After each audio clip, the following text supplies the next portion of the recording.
Hey there, I'm Evan Brand. Welcome back. Let's chat about pregnancy. I wish I could get every woman to run through a functional medicine workup before they get pregnant, but in some cases, it just doesn't happen. I had a client yesterday who has gotten pregnant in the last time we spoke. So, in between getting her labs run and getting her lab results back, now she's pregnant, and that changes a lot of things. And a lot of women ask me, what can I do?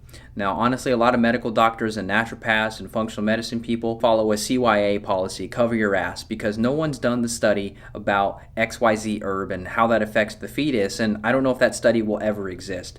Now, our ancestors have used herbs for thousands of years, so I'm sure most of it is probably fine, but no one's going to do the research and say, oh, look, we hurt a fetus. Nobody wants to do that. So we have to basically tiptoe around certain nutrients, and there's a lot of things that are just off limits due to the unknown safety of them. Now, that being said, you see conventional doctors put women on ibuprofen, which we know kills 19,000 a year just from normal use. We know that doctors put women on pain pills and antibiotics and all sorts of other conventional drugs that obviously are terrible. But with herbs, of course, people just have more fear. Don't ask me. I don't know why. But let's review a client's lab results, and we'll talk about what are the options when you come across some of these issues. All right, so first thing we see, we've got the C. difficile here. And then we've also got Giardia, which is a parasitic pathogen. I had Giardia myself. Major issue, causes diarrhea. You can alternate from diarrhea to constipation. Tons of issues. You're getting your nutrients robbed when you have Giardia. Giardia loves the gallbladder as well, so that can be affected, which is why we're going to see that this client's fat digestion is not working the way it should. We see the H. pylori infection. That's a bacterial infection that can cause issues, especially ulcers, gastritis. She said that her heartburn is just insane right now, and she's in just the early stages of pregnancy. That's due to the H. pylori, because what it does is it damages the parietal cells in the gut. Once that happens, all the dominoes that are supposed to happen to create the digestive process, they don't happen anymore because HCl production, hydrochloric acid, goes down.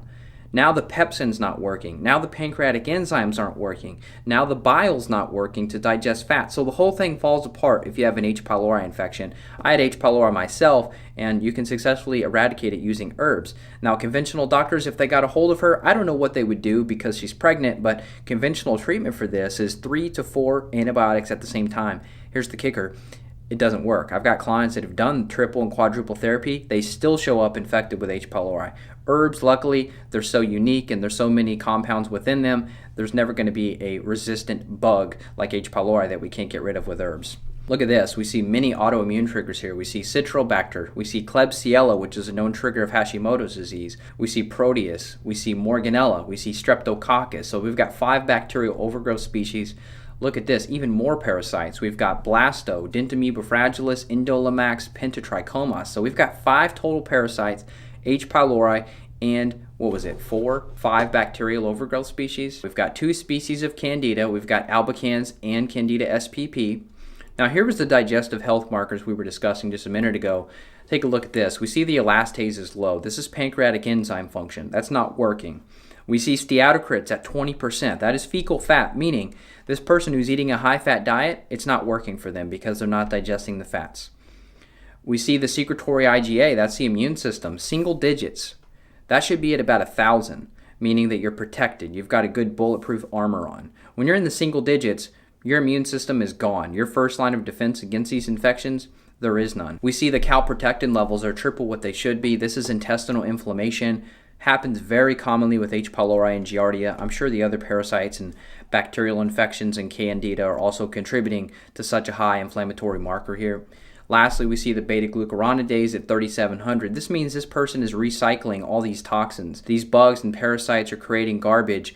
We're putting the garbage at the end of the road, but unfortunately the garbage man never shows up to work. So we have to fix this. Now in this case, like I said, I'm only going to mention 2 things that we can do because this is a complex case, this is a complex situation. I don't really feel like putting out a full protocol to the world and just some pregnant woman taking this protocol and doing it without the help of a practitioner. So the 2 safe things that I'll mention that we're going to do some nano silver. It's much better than colloidal silver. Nano silver can be great for killing viruses, bacteria, parasites, yeast, kind of an all-in-one safe, effective approach. And then we're also going to do some probiotics. So we're going to do a freeze-dried Saccharomyces boulardii, and that's going to help to kill off the toxins that the candida produces, but we're also going to be crowding out the bad guys, the bad bacteria. So work with your practitioner on this because they can help you. But the silver, the probiotics, you can make huge progress and you can't go wrong. So I hope that was helpful. Get yourself tested. If you plan to get pregnant, get yourself tested. If I had 2 months, that's all it would take for me to clear all this out and get everything straightened out. We'd have a much healthier, happier pregnancy. Now, is she doomed? No, but it would have been much better to fix all of these things and fix the digestion so that mom is optimally digesting, which is going to optimally feed the baby, right? So we're going to fill in the blanks. We're going to use some high-quality prenatals, some fatty acids, some vitamin D, and a couple other baseline nutrients. But man, I'll tell you, it would have been much better if we could have cleared out that gut first. If you would like help, just click below, and I talk with you again soon. Take care. Bye-bye.